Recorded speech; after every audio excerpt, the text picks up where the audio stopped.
सबसे पहले तो महिला आरक्षण जो बिल पास हुआ है, इसके लिए देश के प्रधानमंत्री माननीय नरेंद्र मोदी जी को धन्यवाद देता हूँ कि लंबे संघर्ष के बाद महिला विधेयक सदन में पास हुआ, दोनों सदन में।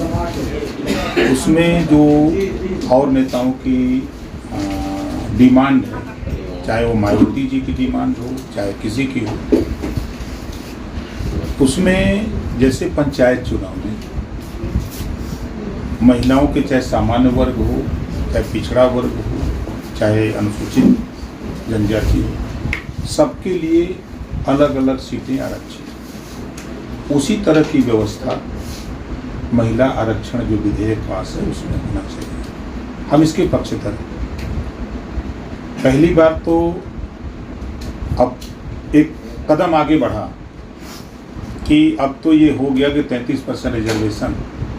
भारतीय समाज पार्टी तो 21 साल पूरा होने जा रहा है 50% आरक्षण को लेकर के, तमाम आंदोलन महिलाओं को लेकर के, अकेले महिला सम्मेलन जहाँ सिर्फ महिलाएं 10-10 हज़ार, 15-15 हज़ार, 20-20 हज़ार महिलाएँ आती थी, उनको जागृत करने का प्रयास कि भाई आप लोकतंत्र में आपके जैसे सुरक्षा की बात हो चाहे अधिकार की बात हो, आपको आगे आना पड़ेगा। तो उस लड़ाई को जो हम लोगों ने तेज किया, तो और लोग जो लोकसभा विधानसभा में लंबे समय से मामला विचाराधीन था, उसको नई संसद में जाते ही ये बिल पास हुआ। और अब जैसा कि जो खबरें आ रही हैं कि 2029 स्वाभाविक है कि जनगणना होगी, सीटें आरक्षित होना, तमाम काम उसमें बाकी है। तो हमारा तो यही मानना है कि जिस तरह पंचायत चुनाव में महिलाओं को आरक्षण की व्यवस्था है, चाहे वो सामान्य वर्ग हो, पिछड़ा हो, दलित हो, उसी तरह की व्यवस्था इसमें लागू होना चाहिए। नहीं, जिस तरह से मांग की जा रही है, मायावती का जो ट्वीट आया है, अखिलेश यादव की पार्टी लगातार इस बात को कह रही है। डिम्पल यादव ने कहा कि महिलाओं के लिए, मुस्लिम महिलाओं का आरक्षण अलग से होना चाहिए, आरक्षण में भी आरक्षण होना चाहिए, ओबीसी के लिए आरक्षण होना चाहिए, SC ST के लिए आरक्षण होना चाहिए। तो इन बातों को आप कितना गंभीरता से मानते हैं? देखिए, हम तो दोष देते हैं बसपा सपा को। बात तो बहुत अच्छी दोनों करते हैं, लेकिन लड़ाई अलग अलग लगती है। आपस में युगों की टकराहट दोनों की, ये युगों की टकराहट छोड़ करके अगर काम करते तो बेहतर बात मानी जा सकती थी, मनाई जा सकती थी, या उस काम को किया जा सकता। लेकिन हम बड़े कि तुम बड़े, लड़ाई चल रही है।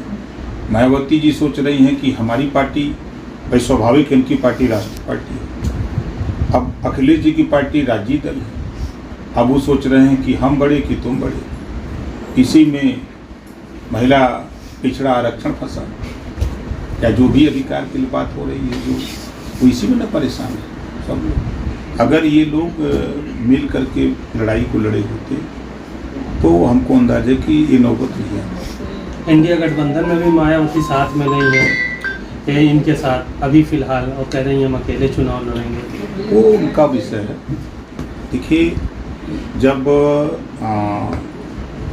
UPA की सरकार थी उस समय मायावती जी भी साथ थी, अखिलेश जी की भी पार्टी साथ थी, कांग्रेस भी साथ थी, और तमाम दल के लोग साथ थे। उस समय इन लोगों को महिला बिल, महिला विधेयक ध्यान नहीं आया कि जब हमारी सरकार है, बहुमत है, दोनों सदन में हम बहुमत में हैं, तो हम इसको क्यों ना कर दें। उस समय तो याद नहीं आया।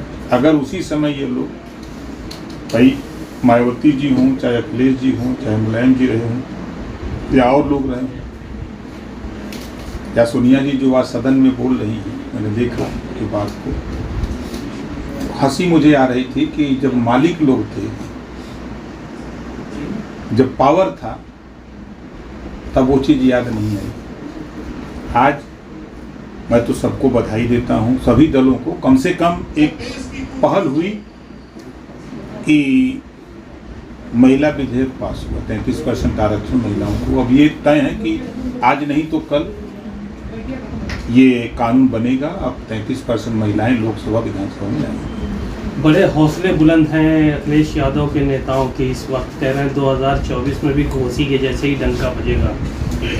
देखिए, ये माननीय शिवपाल जी कहा करते थे कि अखिलेश जी अपरिपक्व नेता हैं। उसका रीजन है, देखिए, जब देश का चुनाव होता है तो देश की जनता देश के नाम पर वोट देती है। प्रदेश का चुनाव होता तो प्रदेश के नाम पर वोट देती है। बाई इलेक्शन होते हैं तो मीडिया के माध्यम से ये प्रचारित होता है ये 24 का फाइनल है, सेमीफाइनल है।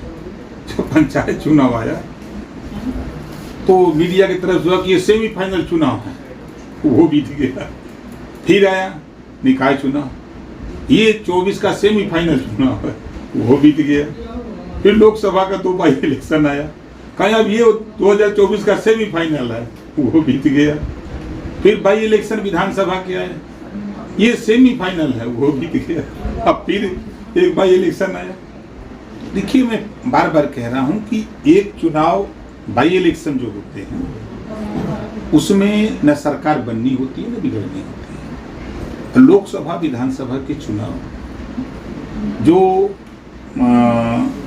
लोगों के मन में है वो भ्रम सबका टूट जाएगा, क्योंकि अभी तक परिपक्व नेता होते अखिलेश जी, उनको इस बात का एहसास है कि अकेले चुनाव लड़ना है। कांग्रेस का कोई मतलब नहीं है यूपी में, चाहे जितना कोई ढोल बजा ले। कांग्रेस को इस नाते साथ लिए हैं कि मुसलमान वोट जो जिस तरह से खबरें आ रही हैं कि कांग्रेस की तरफ जा रहा है, इस नाते वो कांग्रेस को साथ लिए, कहीं ये संदेश गलत न चला जाए कि मुसलमान हमारा साथ छोड़ दिया। इस नाते वो कांग्रेस के साथ चिपक के रहना चाहते हैं। तो आपके साथ नहीं रहेगा मुसलमान? बिल्कुल हमारे साथ। आप उठा के रिकॉर्ड देखिए, 2014 बीजेपी की बात हम करें, 2014 से 2017 में 2022 में परसेंटेज बढ़ता चला जा रहा है। और आज हमारे साथ में, हमारी पार्टी के साथ हजारों नेता इकट्ठे हो गए हैं, हजारों समर्थक। और मैं तो समझता हूं कि देश में ओम प्रकाश राजभर से बड़ा कोई ऐसा माई का लाल नहीं पैदा है जो मुसलमानों के हक अधिकार की बात को बोल रहा हो। चाहे जितना आप डिबेट उठा के देखिए, टीवी पे देखिए, हम बार बार कहते हैं कि जो इनके साथ कांग्रेस ने धोखा दिया, सपा ने धोखा दिया, बसपा ने धोखा दिया। बीजेपी तो दुश्मन है भाई, मानते हैं लोग कि बीजेपी हमारी दुश्मन है। फिर भी बीजेपी ने जितना काम कर दिया उतना सपा, बसपा, कांग्रेस ने मिलके भी नहीं किया। ये जो हम देख रहे हैं सामने, भाई आवास बटा, शौचालय बटा, पेंशन बट रहा है, आपके राशन बट रहा है। अब जो चीज़ें देना चाहते हैं भाई, लेने वाला चाहिए ना। हम तो यही बात कह रहे हैं कि आप जिसके साथ हो वो तो खाली सिर्फ कोर्ट का इस्तेमाल कर रहा है ना। अगर वो हिस्सेदारी की बात करता तब तो अच्छा था, लेकिन जग जाहिर है, वोट मुसलमानों का लेते हैं और काम अपनी जाति का करते हैं। ये बात मैं बोलता हूं तो बुरा लगता है। अखिलेश यादव के ट्वीट देखे घोसी चुनाव की जीत के बाद? वो बस ट्वीट पे ही रहते हैं, ज़्यादा से ज़्यादा वो निकलना नहीं है। उनके ट्वीट का आनंद आएगा। ये सरकार तो गिरी नहीं, गिर गई। अभी वो भारत, मैं फिर कह रहा हूँ, जो शिवपाल जी का मुझे बात याद आती है। शिवपाल जी जब अलग हुए थे तो तमाम बातें जो उन्होंने सच्चाई थी उसको कहा था। हम जब मिलते थे तो वो ये बात बताते भी थे कि वो अपरिपक्व नेता है। तो आप भी मानते हैं क्या ये इस बात में? बिल्कुल मानते हैं। अगर उनमें परिपक्वता होती तो विरोधी पार्टी से कैसे लड़ा जाता है।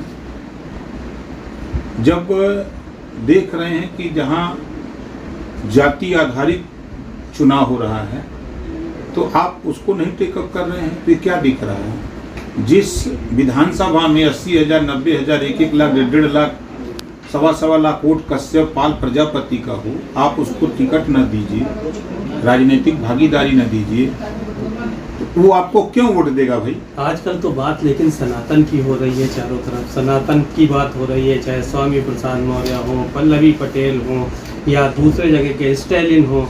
तमाम जगहों से सनातन की बात सिर्फ की जा रही है कि सनातन, कोई कह रहा है कुछ है, कोई कह रहा है कुछ है, और हिंदू धर्म के बारे में भी तमाम तरह की भ्रांतियाँ फैलाई जा रही हैं। देखिए, अगर हम सपा की बात करें तो सपा में दो गोल है।